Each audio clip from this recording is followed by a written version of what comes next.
New York, big city of dreams. I'm coming straight out. New York, big city of dreams. NYC.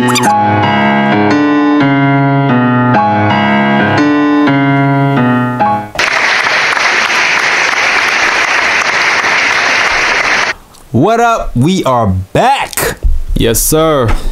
It's the KOT show, or the R and J show, the J and R show, or the, however you want to say it. However you want to do it. The show within the show. Scorpio Brothers with me here today. Yes. And we are back talking Knicks. Yes, the Nick of Time show here, giving you that Knicks talk just in the nick of time. Yes, sir.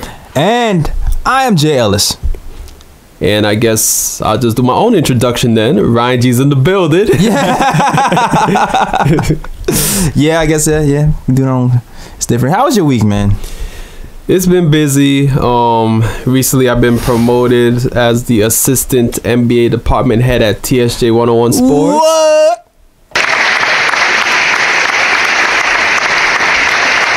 Congrats, there, boy. We at the KOT show already knew he was the top notch, and he was already the head of the writers of the KOT show. Yes, sir. But now he's head 2 places. Hey.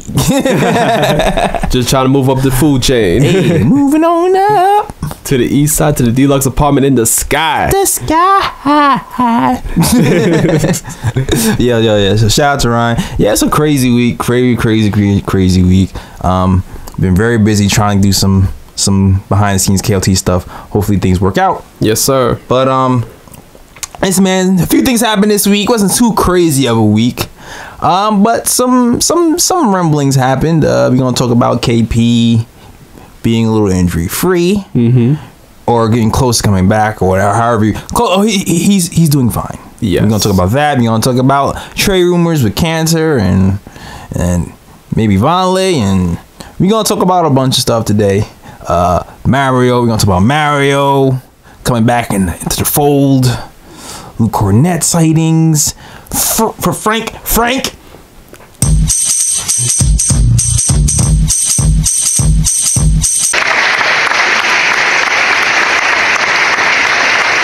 Frank is back too. We're gonna talk all about that stuff. Yeah. Everything. Stay tuned. Rock with us. So yeah. Also, but a few games. I didn't check a bunch of these games, but I saw a bunch of the highlights from some of these games. Yeah. From the college game, because we are in the midst of the Tankathon. Of course. Knicks are losing a lot, and compare. If you might be happy that we're losing or not, because right now we are tied for second in the Tankathon. Yes. With Chicago. So I don't like when we lose, but sometimes I like when we lose. I mean, in this case, it's to the benefit of the Knicks because of the talent that's coming out in this year's draft. Right, and it's a talented in that 1, 2, 3, 4. Yeah, that top range. Yeah, maybe 5, but more 4. Yeah. So for us to be in that mix is good for us in this organization this season. Did you catch any highlights, or did you see any crazy stats, or did you peep anything from the games that are played this week? Yeah. Well, it's a typical week for the Knicks so far. Nothing but L's. Yeah, right. But I'm talking from college, though. From college. Oh, from college. Oh, well, it's interesting because I've watched some of Duke's games recently. Okay. And I've been watching Zion's game. I've been watching RJ's game. Right.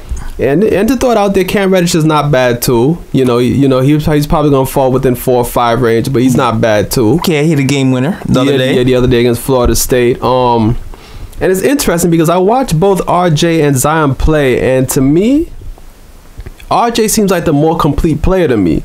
RJ has more tools on the offensive end to me than Zion does. But the thing with Zion is I think he has a higher ceiling, because if Zion can ever put it all together, where he has the crazy athleticism, the crazy build already, and then on top of that, if he can just learn how to shoot the ball more efficiently from deep, he's already a decent passer as it is. Yeah.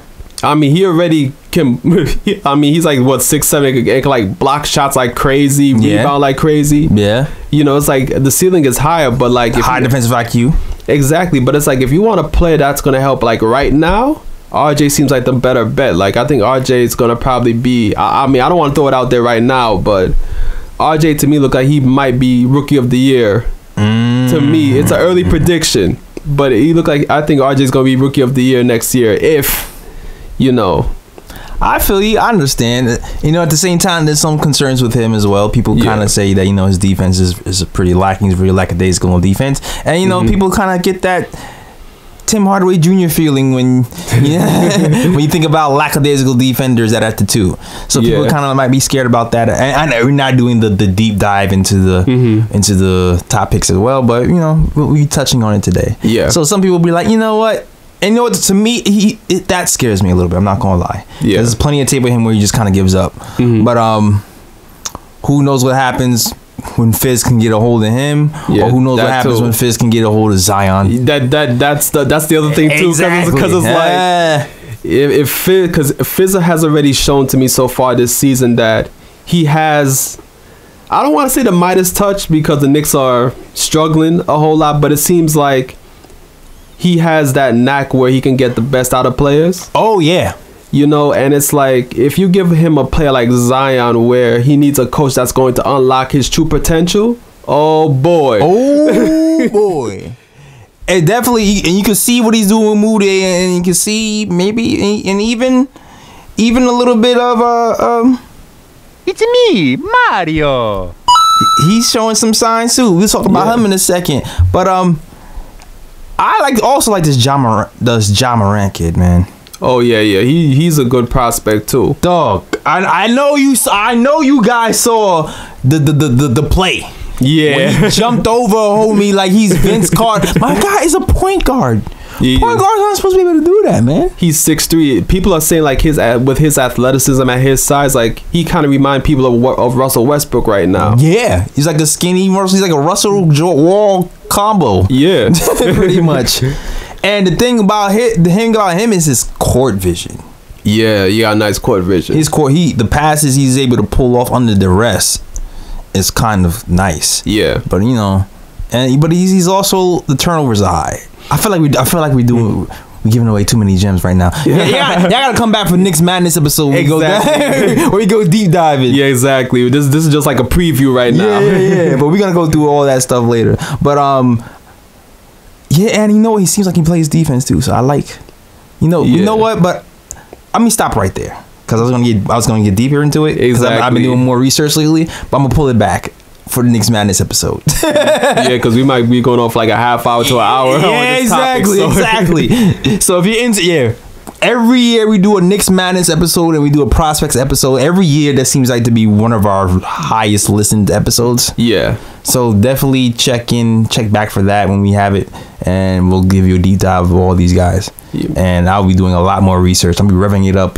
I usually really rev it up around February, which is approaching. Yeah. Where I really go ham on watching mad film while reading a lot of reading material and comparing and so like around the time I go in is when it's tournament time. Definitely tournament time. But conference tournament time, you know, before it actually reaches the big dance. Yeah, that's when I truly get into it and like really like watch like top prospects and see how they play in games, and then on top of that, you know, obviously you got Draft Express and all those other sites that break them down. Like even Draft Express kind of just like I don't know what happened to them. But anyway, I see what you're saying. Yeah. But we will talk about that, and it's exciting because, you know, guys like that, you know, Cam Reddish, like there's guys with potential, and you see what Fizz is doing with these guys, and you figure, man, you see what he's doing with Moutier, you see what he's doing with Mario, you see even a little bit of Frank, like he's changing his attitude too. Like he takes players and molds them, and it's not even just him. Yeah. Yeah, it's a whole coaching staff pretty much. It's a whole coaching staff because I'm going to read to you.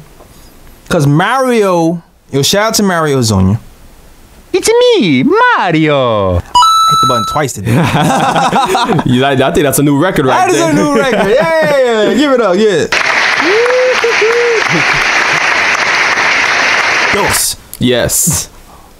For my Spanish listeners. All right. So Mario just came back. He was out of the rotation for dumb long. Mm-hmm. Right? He only played 8 minutes for a 6-game stretch. Came back, and now he's averaging 13 points. Okay. 5.3 rebounds. Okay, Mario. And 3 steals in 25 minutes a game. Okay, Mario playing defense? Playing that defense. So it's like, and it's funny because Mario was approached by a reporter. And, you know, they started talking about giving him free agency questions about next year. And he's like, he was really honest. And he pretty much said he does not want to go anywhere. He's like, yo, I love New York. This is it. Mm-hmm. This is just it. I don't want to go anywhere. Honestly, this coaching staff is the best coaching staff. He said he wish he had this coaching staff when he was in Orlando and when he was a rookie, because if that was the case, boy, he feels like he would have been out of here. Yeah, and in other words, for those that need translation to what Mario said, basically what he said is that Orlando's coaching staff is trash. or you can say Orlando's coaching staff is She. And rightfully, I mean, listen, so it's kind of telling, man. It's telling, as bad as we're losing game after game after game, it's really telling that these players still want to be here after that. Yep. And it's crazy because all these guys are getting DMPs. And they still want to be here. Exactly. That's not normal. It's really not. That's really not normal. Like I talked about Trey Burke saying he wanted to be here after he's getting all these DMPs. Mm-hmm. You talk about Mario saying he wants to be here after getting all these DMPs. Mario was quoted as saying he said it's funny, I'm getting all these DMPs and I should be mad at my coach. And when I see him, I give him a hug and a high five. So it's like, what is happening? Why is like everybody is so tight knit? Because it's turning around, man. It really is. At least with the coaching staff, exactly. And the people at the top, the culture is really turning around despite the losing. Yes. So that is a great sign. But also, like when I saw Mario saying that, my heartstring tugged a little bit, man. It's like, damn. Should we keep Mario? You see, I was like, oh, he wants to be here. Yeah, but you see, oh man. He likes New York. Yeah, but you see, when you're an executive, like you have to take feelings out of it, you know. And even though somebody wants to be here, like, you know, I love the fact that Mario loves New York City. Yeah, and he likes to coach. Just definitely wants to be here. But if I'm an executive for the New York Knicks, Mario has to show me more consistently for me to be like, all right, we're gonna keep you here for another year. You know, like. So how do you feel about how he's played these last few games? Well, these last few games he's played better, you know. Like right. I'm not gonna front and be like, yo, Mario's been playing bad and this and that. Because everybody wanted him out, shipped, and that's probably still the consensus mostly. I don't know if people are starting to like, well, maybe there's something. I don't know, but maybe. Yeah, maybe, but for me, specifically, like. Mario had to show me a bit more for me to really be on like his bandwagon and be like, you know what, yeah, let's keep him here for another season. But like as of right now, like I like the steps he's been taking towards bettering his game though. As of right now, so. I'm with you. I'm definitely with you. I like what Mario is doing right now. I hope he keeps in that the right direction. And like Steve Mills says, he wants these guys to make it hard on him. If everybody starts to develop on that last leg, it's gonna make it hard for him. And by the way, Coach Fizz already made a decree. He already said that second half of the season we're gonna be winning a lot more. He already stated that because he feels like individually our guys are getting better in places, but as a collective, it hasn't just been all put together yet. So I mean, that remains to be seen if it actually happens, but we will see. The biggest leap has to be defensively, in my opinion. Yeah. But I don't know that I've really seen strides in that area as of yet. Go ahead. No, I was just gonna say that you see glimpses. Yes. Yeah, that's about it right now, though. I feel like I only see glimpses because of personnel change. I'm not gonna lie. So I seen glimpses of personnel change. You know what? And I seen one person play better defense. I'll say that. Oh, what's that one? Who's that one person? Okay. I've seen Knox at least to today's game. Yeah. We are recording on a Sunday night. Or we just finished watching the Pacers game. Sixers game. I'm sorry. Yeah. He seemed like he played better defense today. Yeah, he played good. Well, besides getting a career high 31 points. I mean, besides that. Besides being wait, what did I read? What stat did I read today? One of 6 players under 20 to reach 30 points or something like that. Oh yeah.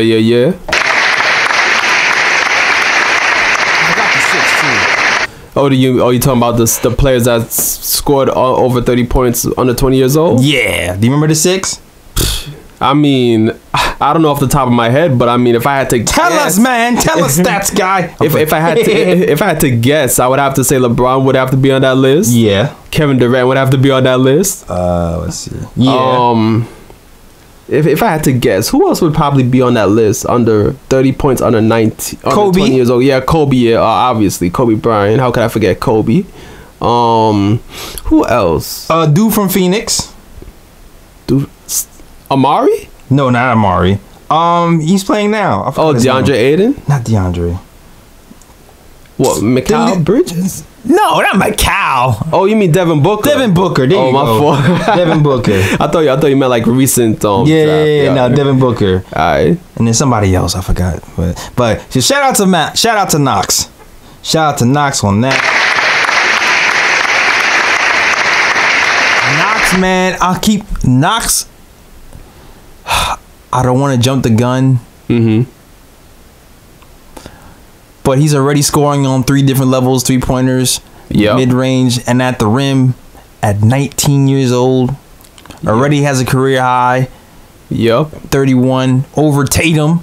And he's younger than Tatum at 19 years old. Tatum. Yes, sir. Tatum. I had to say it one more time. He already has a higher offensive IQ than Tim Hardaway Jr. That's very true, unfortunately. I mean, come on. Unfortunately. Come on, man. You know it's true.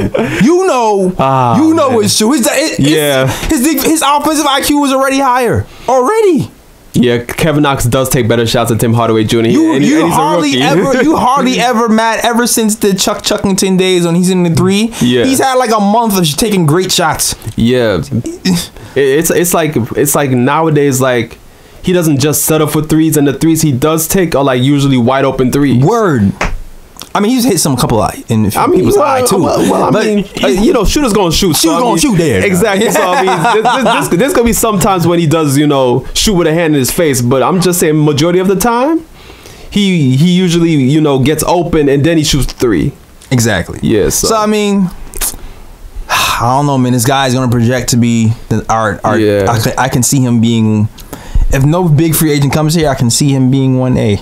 Yeah, he's gonna be a problem later on. I can see it happening. I just hope that Fizz has the balls to get the ball away from Tim Hardaway. That's if Tim Hardaway's still gonna be here next season. We don't know yet. Dog, I know we all hoping and wishing we'll get to that later. But I don't know, man. I don't know. Yeah, but you see, he's a 6th man. I know, man. I know. He's a 6th man. Yeah, but I know that I might be getting off a topic a little bit. But this is why. How dare you? We never do that here. Yeah. Yeah, obviously. I mean, yeah, we always do that. But this is why I'm not worried about the Knicks' future. Because you got to remember, even though the Knicks are losing like crazy right now, we still got KP in our back pocket. Oh, yeah. We have Knox, who looks like he's going to be a problem later on. And then on top of that, the Knicks look like they're going to be in position to get possibly a top 3 pick, which means that's either Barrett, Zion, Morant, somebody. Oh, we're gonna be good for you for a while. Yeah, we're gonna have possibly have like a big 3. Yeah, of young players from the draft. Exactly. And don't let us mess up and actually sign somebody too. Exactly. If that happens, I don't know if it's gonna happen this season or next season, but I'm not that worried. Exactly. Even if we don't sign a free agent, I'm still not that worried. 'Cause I feel like they're gonna come. I mean, I feel like they're gonna come eventually. It's not just that, but I feel like with a healthy KP, Knox, and then adding Barrett or Zion, whoever comes, I feel like the Knicks gonna win 30 games at least with those 3 players together. Even Paul Pierce feels like we can make the playoffs by next season, and that's Paul Pierce, the resident Knick hater. That's Paul freaking Pierce who's saying exactly. that. So, and then if you add possibly one big name free agent to that young talent, the Knicks are gonna be a problem in the East. I ain't scared, man. I'm not scared. Exactly, yo. So I'm enduring the loser right now because I already know brighter days are ahead. That's a fact. Yes, sir. It's coming. The light. Word. That shines. Especially for you and me. That's common if you don't know, young. Yeah. I never knew a love like this. Hey, you know. Y'all too young for that. Yeah. You know, I'm of age. Yes, you are. Yes, sir. Or I did see the stats of our demos, so there's a lot of people of age who might know that. But anyway, yeah, true that. Shout out to y'all listening. Anyway, what was I getting to? Next subject. Oh, since my computer shut down momentarily, I can't see the subject, so I'm going by memory. Oh, okay. All right, so. Freestyle first. Freestyle Sundays. So yeah, we talked a little bit about the college stuff. We talked about Mario. Yeah. And possibly signing next season. We don't know. We never with Vonleh though. We didn't talk about Vonleh yet. Because there've been trade rumors about Vonleh. Not trade rumors with an S, but it's been rumored that the 76ers are interested in trading for Vonleh. Interesting. Things that make you go, Would you? If I would trade Vonleh to the Sixers? Yep. I mean, I'm trying to... I don't know the benefit, like... Because Vonleh's on a 1-year deal right now. Yeah, he's expiring. So it's like... What could we possibly get in return for him? Like maybe a 2nd round pick, you know. So unless the Knicks trying to build up assets, like to me, I don't really see the sense in trading Vonleh because he's on a 1-year contract as it is. Like I would allow Vonleh to play out the season with us, to be honest about it. Because I really don't know what the Knicks could really get in return for him. What, a 2nd round pick and that's about it? Yeah, I mean, listen, a 2nd round pick under this regime. Is pretty much like a 1st round pick. Yeah. To be honest with you, like if you look at the Bleacher Report released a list. Was it last week or I don't know, last week before, talking about it was the redraft. Yeah. I don't remember the number. I think they had Knox at 5. Yeah, they had Knox at 5. I think didn't they have Trier and Mitch like back to back? Yeah, I think they had like 19 and 20. Yes. I think they had Trier at 19, Mitch at 20. And so you would think that a 2nd round pick under our hands might be a 1st round pick, technically. Yeah, it could be. Technically. But I will say this. I would keep Vonleh. I would hope he want to resign with us. It seems like that's the theme. Yeah. Everybody likes it here. But there's gonna be competition for Vonleh because he's been playing well. Yeah, of course. And listen, he is our Draymond Green Swiss Army knife. He does things well. He does a little bit of everything, and he's so big and can guard 1 through 4. I'm not sure if there are a lot of pieces like that. Well, not in the NBA. There's only a very few, and Draymond Green is one of those guys. Right. Which is why I wouldn't want to let him go. I'd want to actually keep him as like a piece for like the future and beyond. I want him here. Yeah. Long term. I'm not even no doubt about it. So I would be against it. Yeah, I mean, I would agree. I would bring back Vonleh next season. I have nothing against it. Vonleh has played good this season, and he has shown that, you know, he has stepped up his game. Yeah. I would reward him and bring him back. Yeah, so me too, and I know some guys might move him for a second round, but I don't know. There's not a lot of guys who can do that. Like the thing is, it's just scary because you know he's gonna be in demand next season. Yeah, and you hope that he like really wants to mess with us. He's like, hey, look, Vonleh, we unlocked your potential, dog. Exactly. We gave you the ball and told you dribble. They wasn't letting you dribble in Chicago. They wasn't letting you dribble in Portland. You dribble with us, man. Yes. You dribbling with us. You got Coach Fizz. You got Key Smart. You got all these assistant coaches who helping these players along. Exactly. And actually, Coach Fizz says Key Smart has been working with. Hold on.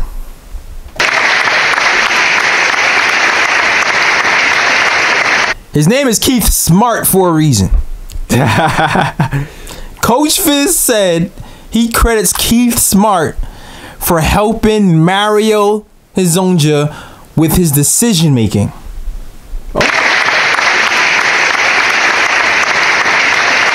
Keith, can you work with Hardaway some more? You know, Hardaway's still young. Please. Hardaway still got some growing to do. He still got some growing to do, damn it. Please. But yeah, you would hope that this coaching staff would lure him away from all those guys. But you know, money talks. Of course. So that's the fear. Some people would say that they think Vonleh might be good as going because of how good he's playing. Yeah, and also you gotta also take into account that the Knicks have to be careful with their cap situation in the summertime too, because if the plan still is to sign a big name free agent, the Knicks can't go around just giving different players different, you know, long-term deals like that. You know what I'm saying? Like the Knicks have to be careful and play the cap situation carefully. Exactly. Which brings me to another situation. Shout out to Post Game. I don't remember who asked me this question on Post Game Live, but I was like, dang, I gotta ask this question on the podcast. Shout out to Post Game Live. I don't remember what caller, but yo, we might have to add a Luke Kornet button on here, dog. Oh yeah, Luke's been balling lately. We might have to add a Luke Kornet button here, dog, because Luke's been balling. He's found his little niche. He's had really good games last season in the G League. Yeah. And you see he put up these games where he's hitting 4, 5, 6 3-pointers in the G League, and it never really quite translated into the NBA game. Yeah. And it seems like it's translating now. And he's had a few 20-point games. He's had a few really good plus minus. Oh, his plus minus in the Sixers game was crazy. Oh, yeah. Plus 25. Yup. Oh, yeah. Joel Embiid ain't. Yo. Joel Embiid plays mad dirty. Yeah, you do. Yeah. Yo, he's the reason why Luke has that mask on his face right now. It's because of Embiid. Yeah, man. Like, I'm too through with Embiid, yo. He's in the Dwight Howard list for me right now, yo. And others, they're other like the dirty players, kind of. And the thing is, Embiid went for round 2 too. Oh, and Luke didn't back down though. Luke showed me something today, yo. He's not a pushover. I like. Nah. He was battling out there. Shout out to Luke. But you really gotta give it up to Luke, dog. Luke Kornet was not on the radar. Yeah. And somebody was like, "Oh, would you move Kornet at the beginning of the year?" Oh yeah, no one cared. Yeah, exactly. No one cared. But he's played himself into contention. He's played himself into consideration. Where you're looking at your cap space and you're going, okay. Vonleh stock is rising. Yeah. That's evident. Moody is playing well, but you really haven't heard rumors of people being interested in him. This is interesting. And we'll see if that ever happens. But I can see Luke Kornet's stock rising as well. Yeah. So at this point, Would you resign Luke or Vonleh? Ooh, that's a tough one, right? Yeah. Exactly. Exactly. I think for me, it would depend on like what are the offers they're getting in the market, like what is their value. So money. Yeah, because to me, as I said, if I was an executive of the Knicks, depending on who's on the roster at the time, because I don't know what moves they're gonna make. If the Knicks clear the cap space and they get rid of Tim Hardaway Jr.'s contract or Courtney Lee's contract or whatever the case may be, then I may consider, you know, signing whoever deal is cheaper. Right. You know what I'm saying? Because I want to make sure I have enough cap space available to sign a big name free agent. You know what? Matter of fact, it doesn't matter. It's going to depend on money regardless, because at the end of the day, I want to keep the Knicks cap situation flexible. So it's going to depend on whoever's cheaper. If one player is getting big offers, then I would let that player go and just sign the other player who would be cheaper on the market. In general, yeah. So money aside, who do you feel like is more valuable? Money aside, I know it's tough. It's tough because both of these guys yeah, I know. do. The thing is, I value defense, so I would probably lean towards Vonleh. But it's like at this moment, it's like damn. By a hair. Yeah, it's really close right now. Like it's not a surefire. Like yeah, this player is definitely I'm picking him over the other. Yeah, I can change my mind tomorrow because I saw Luke play tonight. Yeah, because Luke, I'm not gonna lie, dog. The way Luke played Embiid today, yeah, it showed me something. Yeah, it showed me something. Like he really battled him, and he really. When Luke was playing Embiid, that's when Embiid was having problems. Yeah, exactly. When Vonleh was playing Embiid, it was barbecue chicken. It was barbecue chicken. But you know what? To be fair to Vonleh, Vonleh was able to really corral Giannis. Yeah. Luke would not be able to corral Giannis.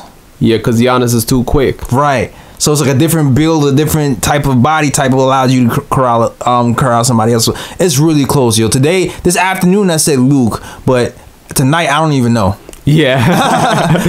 you know that you can watch the next game and then you see Vonleh play good. Exactly. It's like, you know what? I'd rather keep Vonleh. Exactly. Because Kornet is a really complete player, but Luke is a sniper, yo. Yeah, he is. I like the. Oh man, yeah, that's a tough one. Yeah, that's stretch 5. That's stretch 5. Like if you like, that makes me think. Cause I'm thinking. I'm thinking, who are we pairing with KP? That's what I'm thinking. Yeah. People, Vonleh is 1 through 4. He's not really a 5. Yeah. From what I've seen. Kornet's a legit 5. Looks like he could guard some 5s. I would like the rebounding numbers to improve. Yeah. To say, boom, you're next to KP, that's final. Right?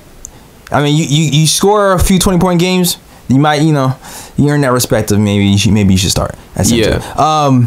So as far as a guy who fits next to KP better, at this point, it possibly might be Kornet.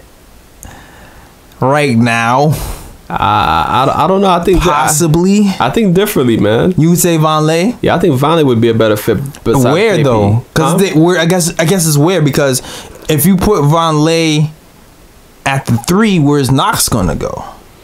That's Knox would be at the 3, and then you would have Vonleh at the 4, and then KP would be the center. KP don't want to play no center. Yeah, but KP does not want to play center, man. KP is not playing center. I don't give a damn if we pay that man the maximum contract, he gonna play wherever we put him. All right. KP, you gonna put KP over there with his bad Achilles at center? Yes. I mean bad, MC whatever.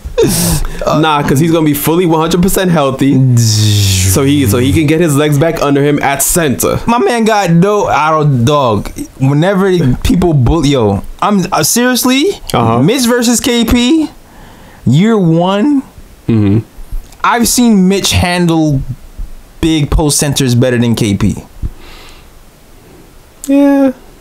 Yeah. I just don't see it. And the fact that last season he's complained to the press about how he's gassed when he has to play center because he has to bang down there. KP, you 7'3" though. My God, you gotta play that. Like eventually, you gotta get that stamina up. You gotta get that strength up, and you gotta play the 5. Eventually, it is what it is. He's gonna play spot 5, yo. I mean, unless spot 5, dog. And if Kornet's there, he don't even have to be a spot 5. He can stay 4. That's what I'm saying. Yeah. That's what this is what I'm saying. So it's like, you can play Vonleh next to KP at times. Yeah, but then too, it's like, I understand where KP is coming from, but it's like, look at your skill set. Why would you not want to play the 5? You could school all these 5s on offense. Because he's 1 pound heavier than Mitch. but it don't matter. He could take all these 5s outside and do whatever he want with them. I'm just going by what KP said last season. If we're paying KP the max, he gotta suck it up and play the 5. I'm sorry, yo. I'm sorry. I'm just saying. That's my thought process. Where are you gonna put Knox? Because I'm thinking KP at the 4. But if you see KP at the 5, then it makes sense. Yeah. But I'm not sure if he makes sense as the 5 full time right now.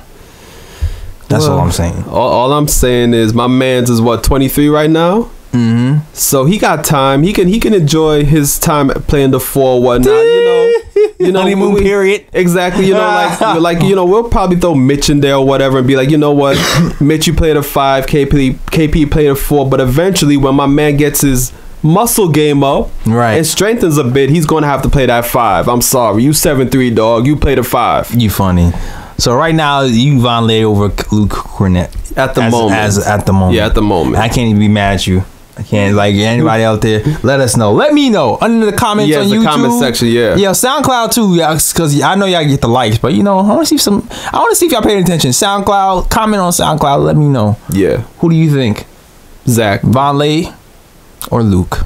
I am your father. That's the drop. I'm telling you right now, it's that drop. Yeah, that would be good. Yeah. Yeah. Embiid, yeah, he's your father. Yeah. Oh man. So out of everybody, so to me, I mean, there's a lot of people going to free agents. It's gonna be free agents. It's gonna be Luke. It's gonna be Vonleh. It's gonna be Mario. It's gonna be Moutier. I'm leaving anybody else out.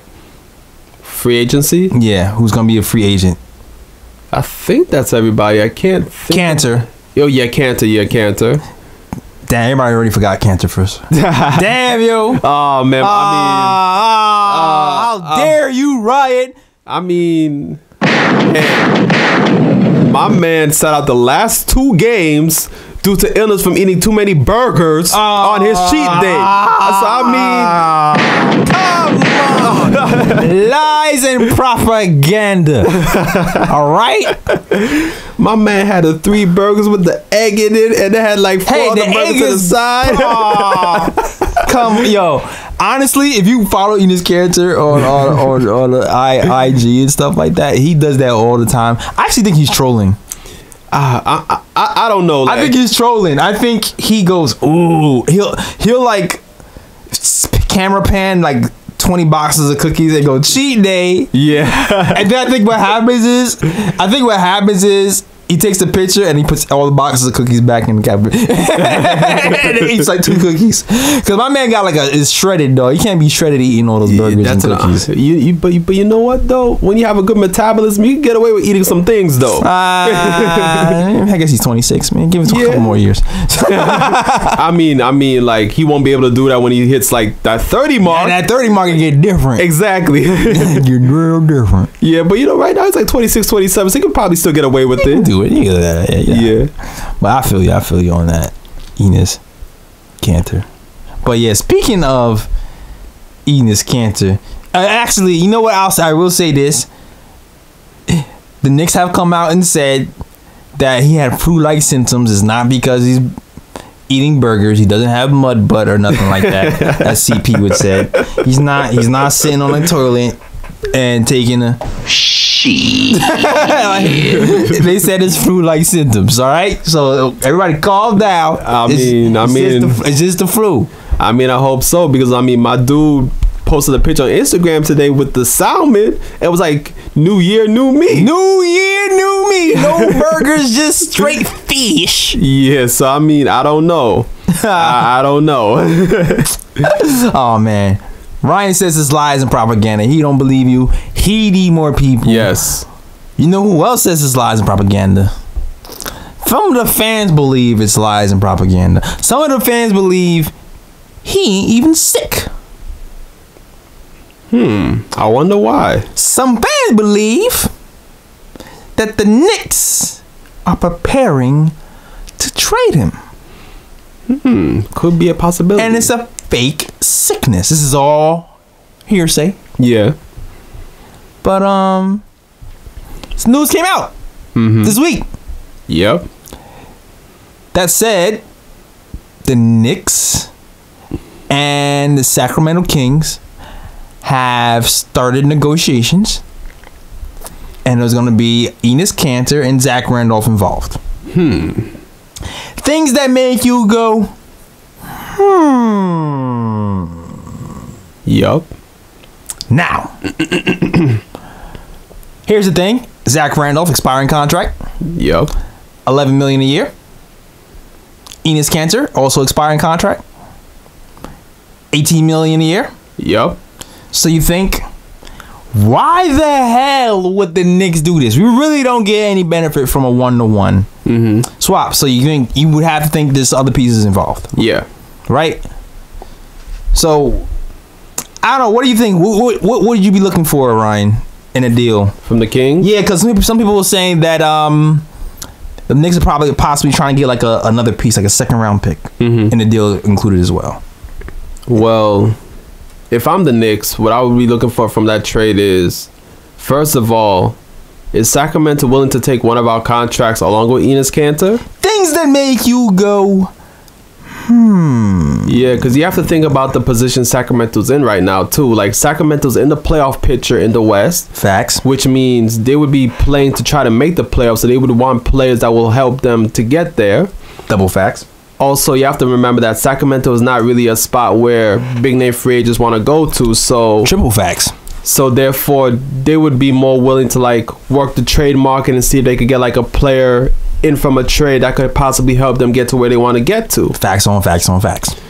So my thing is like, okay, if you're gonna take Enes Kanter's contract, and you know Enes Kanter will help you. That's a fact. Exactly. I know Knicks players. I know some Knicks fans don't think Enes Kanter is a good player, but he's actually a good player. Yeah, he is. And you can see like the way he's been playing off the bench for us has been a lot more productive. He's a lot more productive when he's bullying that second unit. Yeah. And he doesn't have to like guard opposing centers with like varying more offensive skill sets. Like his plus minus has been better since he's been on the bench. But proceed. Exactly. So it's like, okay, you're gonna give them Kanter, who's gonna definitely help them in their quest of making the playoffs. Right.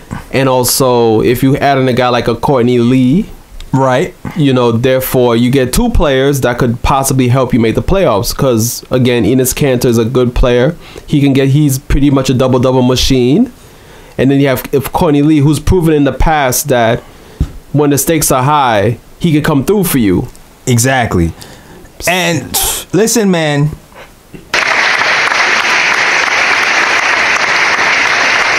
If they pull that off, they get like a second rounder.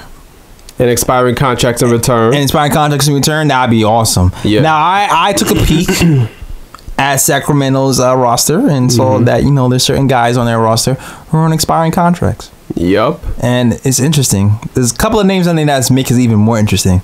And one of them is a former Knick. Yes.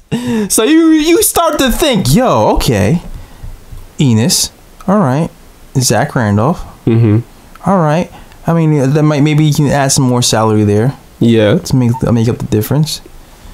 But also Courtney Lee is what, 14 million. Well, actually, he's more like 12. I mean 12. I'm sorry, 12 million. My bad. 12 million. And Shump is 11 million. Things that make you go, Exactly. Could we see Shump and Zach Randolph return. but the thing is that like the rumors say that if the Knicks do go through with that trade, they're gonna waive Zach Randolph. So it's like we're not even gonna see Zach Randolph in the blue and orange anyway.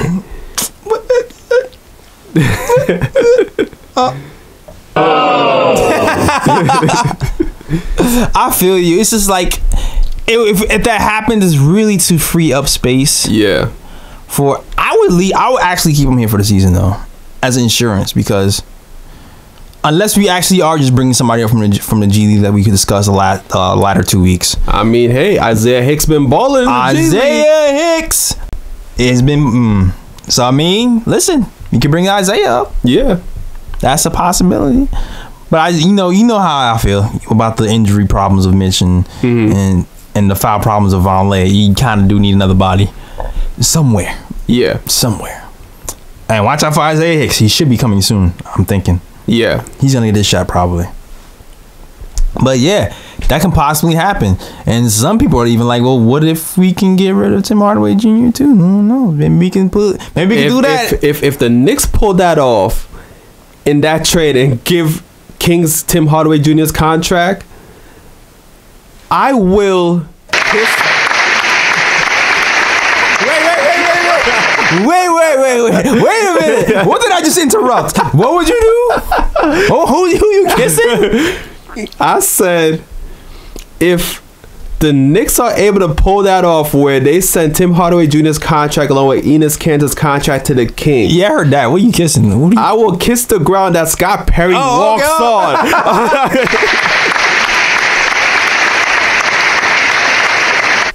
I wasn't gonna say kiss an ass because I don't kiss ass. Oh, okay, all right. I didn't know where he was going. I was like, whoa, he's on. Okay, he really wants him gone, huh?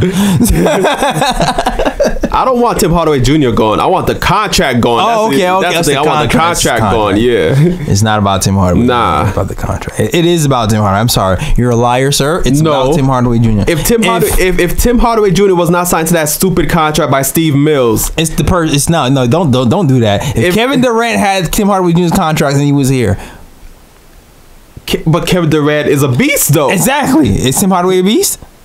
No, he's a puppy, but still. That's what I'm saying. My point is Kim Hardaway. It's not the contract, because of Tim Hardaway Jr., you felt like Tim Hardaway Jr. was an all-star caliber player who could bring this team to the promised land. You wouldn't trade him. That's all I'm saying. But still, though, if he was on an affordable contract, then I wouldn't mind keeping him. It's because they signed Tim Hardaway Jr. long term, and we're thinking bigger right things. Player, wrong number. Exactly, and we're thinking bigger things right now. Okay, all right. So it's like that's where I was trying to paint you into bad mouthing Tim. Nah, as I said, I like Tim Hardaway Jr. Sure. Man, I do, I do. But the thing is that I'm trying to think the bigger picture. I'm trying to think championship in the future, and on the contract Tim Hardaway Jr. is currently on, you got to be real right now. You know what? I like Brooklyn Nets Twitter. Oh, Brooklyn Nets Twitter? No, I hate Brooklyn Nets Twitter. See? You see how it is to catch me in a lie?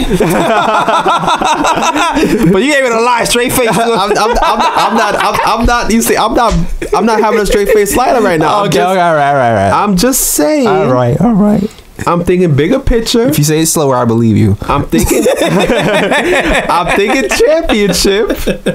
And right now, the contract Tim Hardaway Jr. is on, you got to be real about it.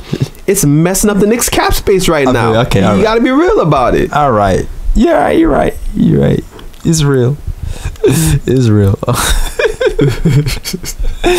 Oh, man. Needless to say. I don't even. If he could pull that off, that'd be dope. Yeah, it'd be crazy. That would be, because I don't think we'd be able to trade Courtney. Can't be that hard, can it? I don't know. Nah. I don't know. He hasn't been playing. He hasn't been playing enough. Yeah, he hasn't been playing enough. I mean, well, as Stephen A. Smith says, a dead clock is right twice a day. So I'm saying, maybe there got to be some fool out there willing to take him. Yo, some fool. Oh, come. I still feel like Courtney Lee can have a resurgence. Damn it, he just hasn't played all this year. He's had a great career except for this year because he's getting them damn minutes. I still feel like he'd be like Courtney Lee of last year. Be alright, yo. Yeah, of course. I like Courtney Lee. I'm just saying, There's like, your plea. There's your plea. There's your. Is there? I see. There's a cop. Is there police outside? Is it police? You see police behind this kid? He's got a cop and police. Cops over here. All I'm saying, YouTube - radio world out there is that I'm a fan of Courtney Lee, but Courtney Lee has not played lately, and he's earning $12 million a year. Therefore, that's why I said a dead clock has to be right. Yo, he called he called Courtney Lee a dead clock, son. That's no. I'm calling other NBA execs. You know. I'm calling them like lack of, common sense. So to trade for Courtney Lee, you wouldn't have sense. Exactly, because he hasn't played recently, and you don't know what he can really give you right now. But I mean, deep down, I'm just saying deep down inside, I'll will it back. Yeah, but I'm just saying deep down inside, I know Courtney Lee got it though. Like Courtney Lee can definitely help a contender. Like that's what I truthfully believe. Trying to disrespect Knicks veteran, great Courtney Lee. It's all right though. I'm messing. I'm so messing with him. It's fun though. Nah, Courtney Lee, my dog, man. I like Courtney Lee. Me too. But yeah, yo, he just can't. He just can't trade. I don't know if it's gonna go through or not. I think I read something that said that talks have stalled. Was that from Woj? But it wasn't from Woj, so I don't know if it's true or not. Oh, so that's why I didn't really report it on the Instagram page. But we will see. Yes, we will. We will see what happens, and if Courtney, But I also saw something else that made no damn sense to me. I didn't even want to intro this today like that, but I actually want to. I like to have some suspense and not tell my my thoughts right away. But this made no damn sense to me. I saw something from Stephen Bundy that said Jabari Parker for Enes Kanter swap. What? Whose mans is this? Whose mans is like what? Bruh. Like what? I don't see that making sense for either team. Like we're both in the same phases. We're battling for the tank. Like why? Yeah. A straight swap? For what? Or something like okay, even if there's another piece involved, like I don't understand what other pieces you want. Like we were both looking for young pieces. Yeah, we're both looking for draft picks. We're both looking for the same thing. Obviously, we're both looking for the same thing. So what? Nah, Bondi, you gotta roll that one back, man. I'm sorry. The Bondi be on the trade room is heavy though. He be on there, so I don't understand. Me neither. I don't understand how that makes sense for the Bulls. I don't understand how that makes sense for the Knicks. Yeah, cause I feel like Bondi has scooped Woes a few times last season, right? But so it's like, that don't even make no sense. I don't believe that. I don't know. That's mad weird. I don't know. Bondi need to check that source. Check that, yeah. Yeah, like, you need to check that source, man. Bondi gets a rap for for doing some other stuff, but I don't know. Yeah, I'm iffy on that. I'm not rolling. Yeah, I don't know about that, but I had to mention it just because. But yeah, we talked about all the trade rumors. We talked about Vonleh. We talked about Mario. Yep. Shoot. And you know what? I want to talk about a little bit about KP. KP, man. We never really had like a KP thing too. It's hard to. Well, I mean, he's been hurt all season, so they ain't really much to talk about with KP, really. You know, I need like a KP drop. Oh, a KP drop. Oh yeah, that's true. We don't have a KP drop. Ludicrous. Wow, that's crazy. That's very crazy. Yeah, now that I think about it, that's very. Yeah, we need to get on that. Yeah. So we over here disrespecting KP. Yeah, man. Well, how dare you? How dare me? Nah, you know what? I'm gonna shift that blame. How dare Edson, yo? How dare you, Edson? Yo, he control all this. Edson, you not even like programming. You supposed to be on top of your program day, dog. Why you have no unicorn? Exactly, man. You should have something. Yeah, you know what I'm saying? What sound does a unicorn make? I don't even know. Sounds of Rainbows? I don't know what's the Sounds of Rainbows. My Little Pony theme song? I don't know. I don't know. Oh man, but we gotta get to that though. Yeah, we got. Oh, I just thought of a drop too. I'm gonna save it. I'm gonna save it in my head. I'm gonna save it. Alright. I'm gonna save it because it's so funny that I don't even want to give it away. But anyway. So yeah, KP, right? Mm-hmm. And it's been rumored that he's practicing. He's looking really good. He's running. He's jumping. He's dunking. He's shooting pull-up threes. Yeah, Fizz says he's looking good. He's looking really good. You know he's supposed to be reevaluated in Next month. February. Yes, next month. Which is interesting because after hearing that news, Howard Beck's podcast announcing something kind of weird. And where they heard the news from is also weird, which makes people go, is this true? Because Howard Beck said he heard the news from a G League game or something like that. This is according to Stephen Bundy too. Stephen Bundy via Howard Beck's podcast, and they were pretty much saying that the Knicks are holding back KP, and KP is frustrated, and it's causing tension between KP and the organization. And they found that out through the G League. That's such a weird. Yeah, that's crazy. What do you make of that, Ryan? Well, if it's true, I think KP needs to chill and he needs to think the bigger picture. Because yeah, I understand as an athlete, as a competitor, like as soon as he's healthy, he wants to get back on the court. You know, that's the right mentality to have if you're an athlete, if you're a competitor. But I already know KP not listening to me right now, but I want KP. How do you know? Yeah, that is we true. Worldwide, baby. Yeah, we worldwide. We got people in Lithuania listening. I just checked the stats. Oh yeah, wait. Also Germany and Germany, United Kingdom. Yeah. Yeah, so we worldwide right now. We out here, dog. Yeah, so out here. He's just in New York. Yes, be in New York, B. And plus KP got time. He's still recovering. Yeah, he probably listen to podcasts and stuff. Yeah. Okay, so KP, you gotta look at the bigger picture, man. Yeah. Look. Right now, the Knicks are on track to get possibly one of the top 3 picks in the NBA draft. Oh yeah. Look at the talent available in the top 3 picks of the NBA draft. Dog, that's your help, bro. Exactly. Years to come. Right now, you have Knox currently on the roster, where you can see the potential in Knox. Imagine adding Barrett, Zion, Morant. Yes. Another young player with great talent like that to help you out. I can see it now. Exactly. If KP comes back early, and obviously it's going to take him some time. He's not going to be the KP of old immediately. But he might help the Knicks win some games where if he wasn't playing, the Knicks would lose and put themselves in better contention for a top 3 pick. Right. So KP have to look at the bigger picture. You want more talent on the roster to help you win games. Chill, bro. So just sit out this season, be patient. Then next season you come in healthy, ready to go with these young gunners around you. I feel you. Like, here's the thing with this though. I really want to see what KP looks like with some of these guys on the roster to see if they fit together. I really want to see that. That's a fact. I really want to see that.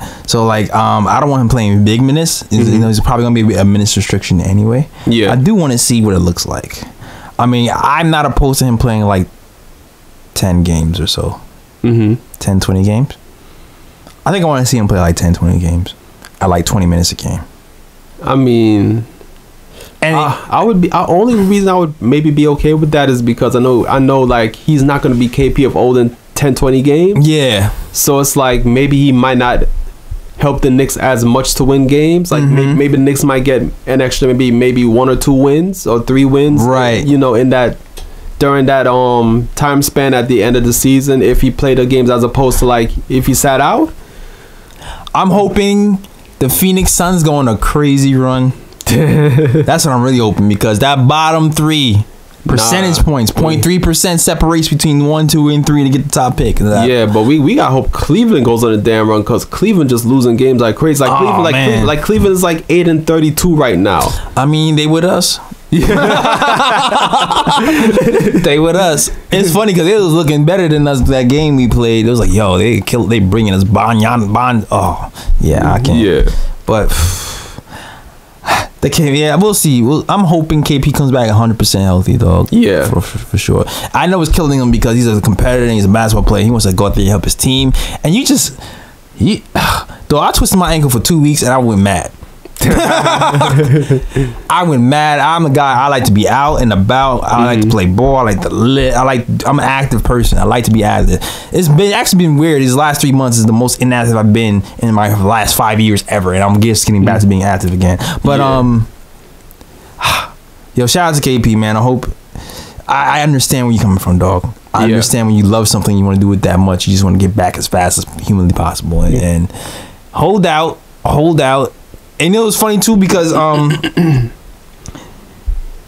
you know about the whole restricted versus unrestricted. It's been said that he's missed like half the season now, more than half the season, which means his qualifying offer dips from $7 million. Let me see if I get the exact amount. I don't know if I can off the drip, but it dips from $7 million to like $3 or $4 million. Interesting. Yeah, because it's like a little injury clause in the contract. If you don't play a certain amount of games, then your qualifying offer dips. And because of his injury, he missed a certain amount of games, so his qualifying offer is going to dip. So, listen, guys, like for those who are worried about KP leaving, so he can be an unrestricted free agent next season and leave. I mean, the season after and leave. That's not happening. He's not going to play for $4 million. Exactly. So he can leave the Knicks the year after. Like, I don't see it. Yeah, and you have to think about it too. Like coming off of a big injury, like he just came off of too. Like he's gonna want to secure his future. Yeah.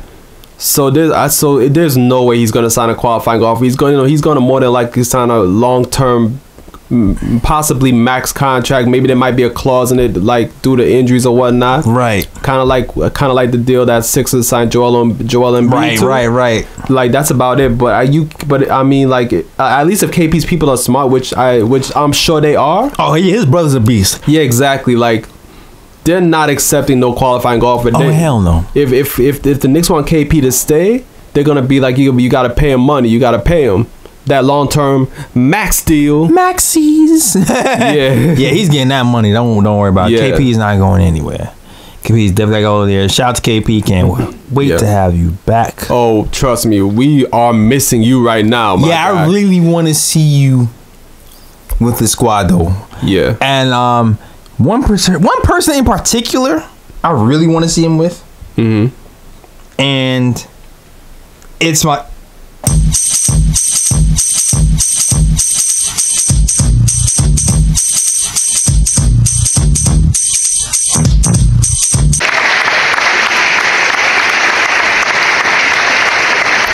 Frank is back. Yeah, man. With a little bit of vengeance. How do you want to do this? You know what? He had a pretty decent game today. Yeah, he did. Versus the 76ers. It seemed like whenever he was in the game, the Knicks went on a run. Yeah. And I'll say this too. Even before today, when Frank was injured, before Frank's injury, the last 2 games before that, he was playing the same way. He was aggressive. He was getting to spots. He was driving. He was putting the pressure on the defense. And you're starting to see that as a result of his aggressiveness and his driving, his assist numbers are starting to rise. Yep. He's pushing the pace a lot more.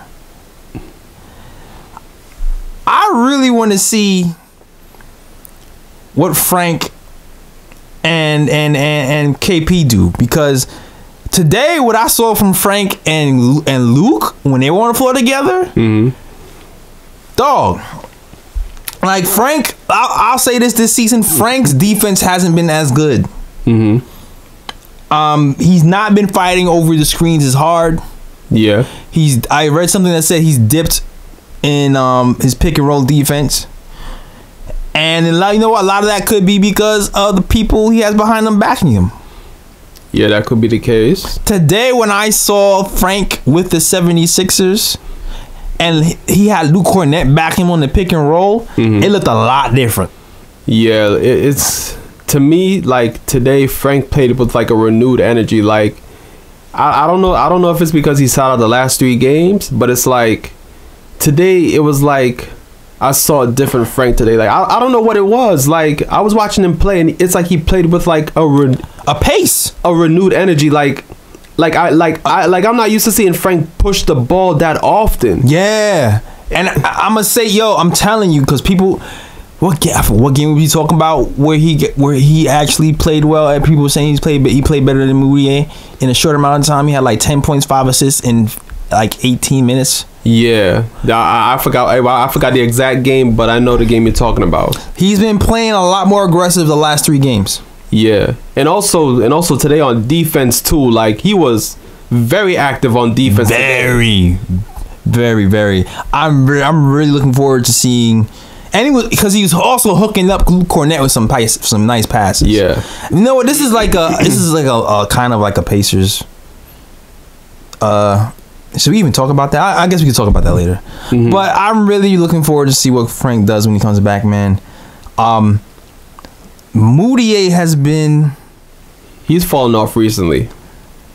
Yeah, it's strange. Yeah, it's strange because I heard I think Clyde said today he's leading the Knicks in scoring recently, 17 a game.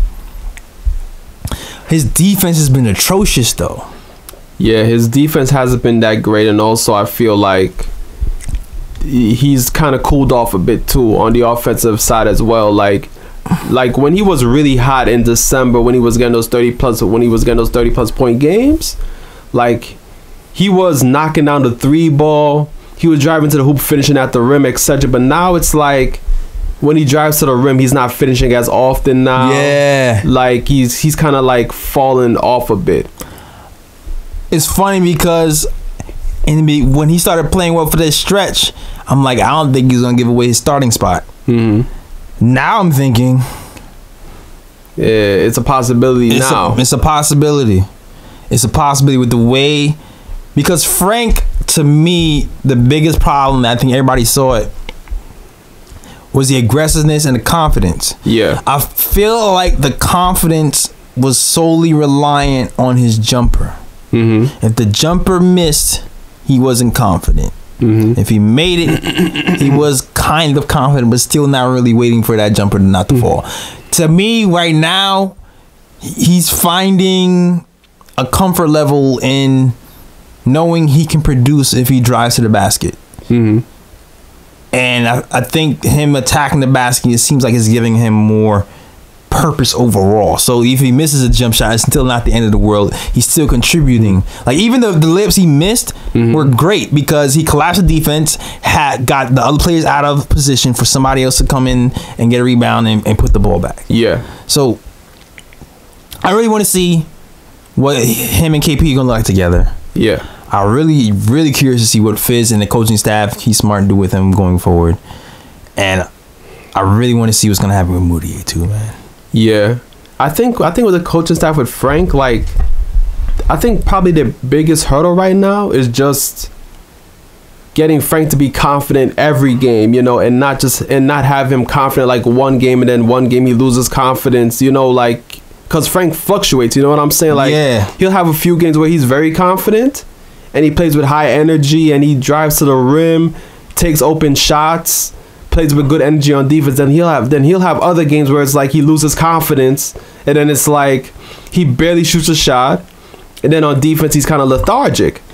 You know, it's just getting him to be consistently confident every game. I think that's like the main hurdle for Fizdale and the coaching staff. It's funny. I feel like he's been good at. You know, it's funny too. I feel like he hasn't been as good at guarding point guards, but he's really good guarding everybody but a point guard. It's kind of weird, right? Like I feel like he's getting blown by, but that secondary defender coming over to help, I feel like he's been really good at that. Yeah, but not on the primary defensive side. But interestingly enough, the assists are still a problem. Fizdale kind of blames that on guys being on a bunch of 1-year contracts and trying to play big hero ball and not move the ball. But have a stats. Shout out to Jonathan Macri. He says, NY is 5th in the NBA in hitting open threes. Oh.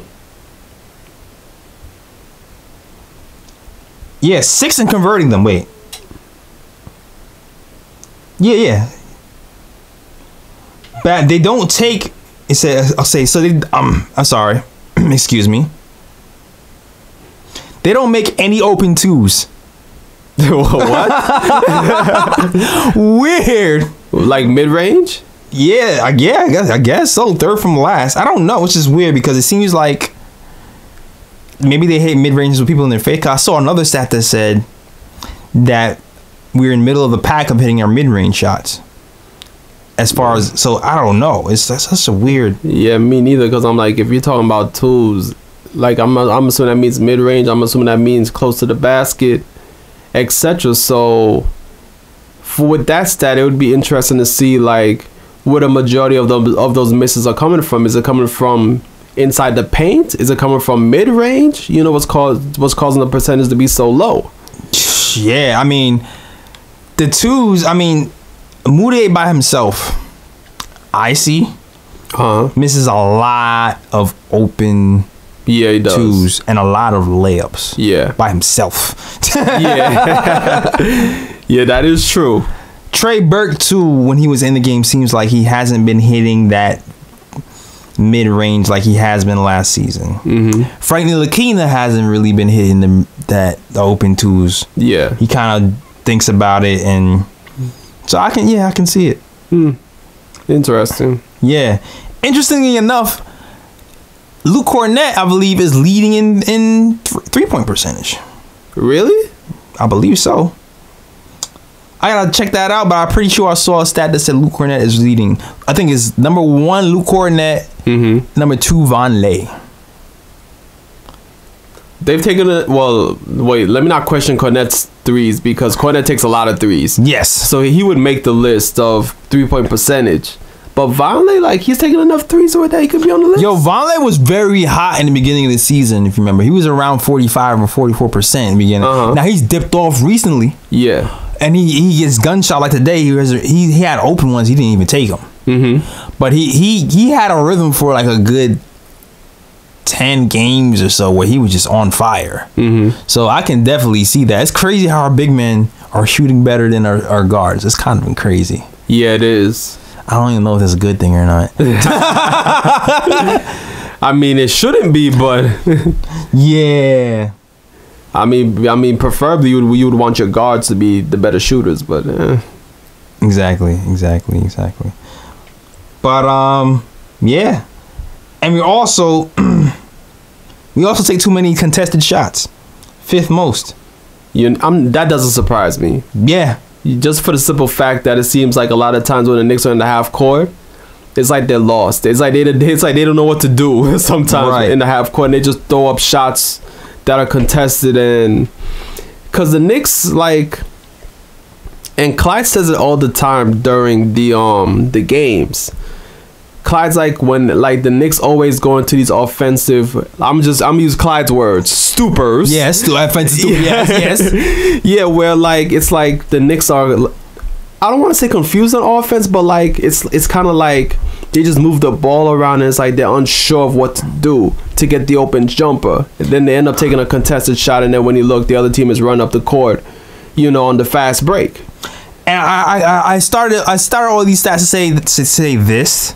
The last stat, we get very few wide open threes, but we're tops in the league of hitting them when we get them, which lets you know a point guard that can break down a defense and is able to set up other players on a 3-point line might unlock something that we haven't really had yet. We're literally like a point guard away, from really killing the NBA. Not for real. Like, all we need is KP back.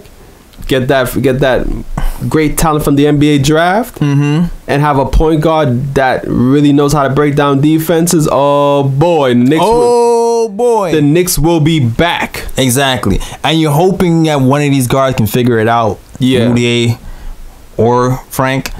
Yeah, it's interesting enough. I feel like Frank would be the one who would pass first.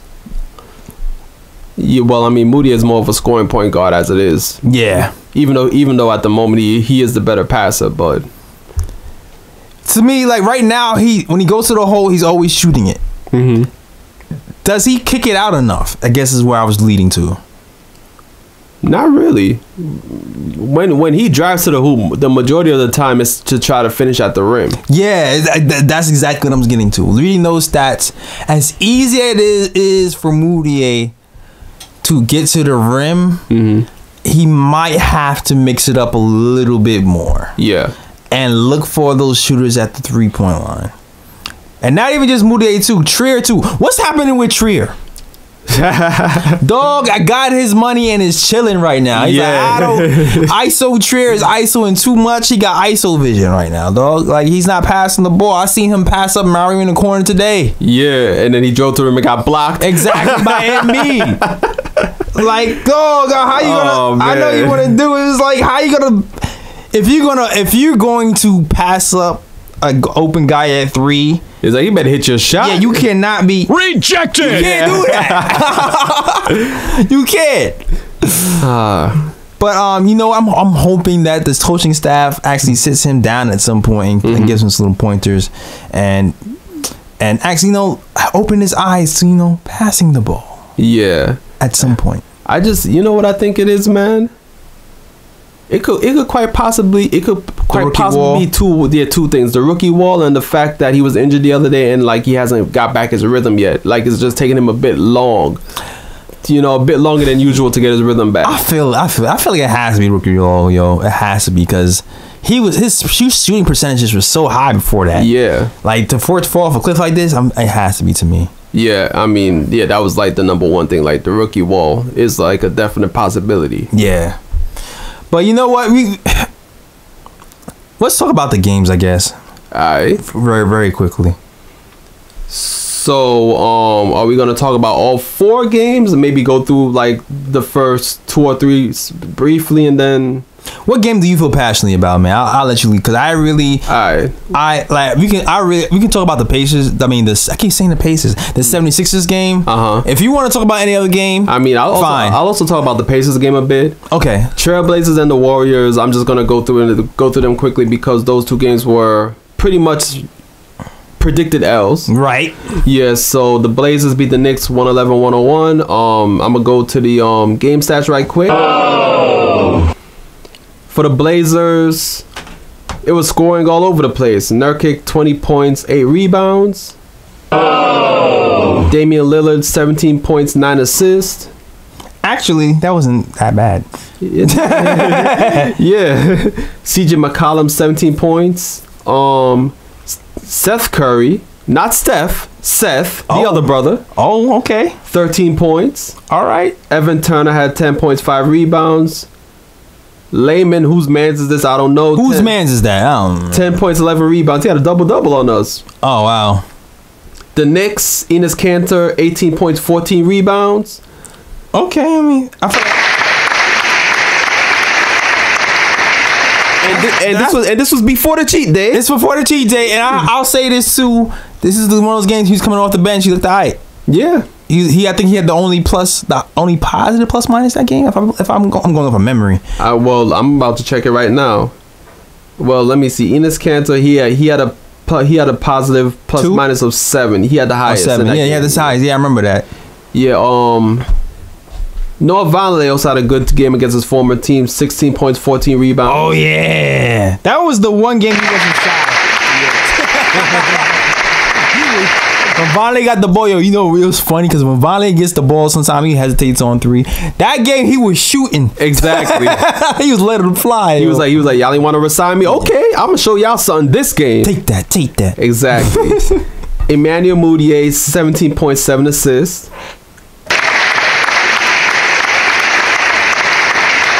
That's the thing that Frank has learned because Moutier gets assists straight off pure penetration. Yeah.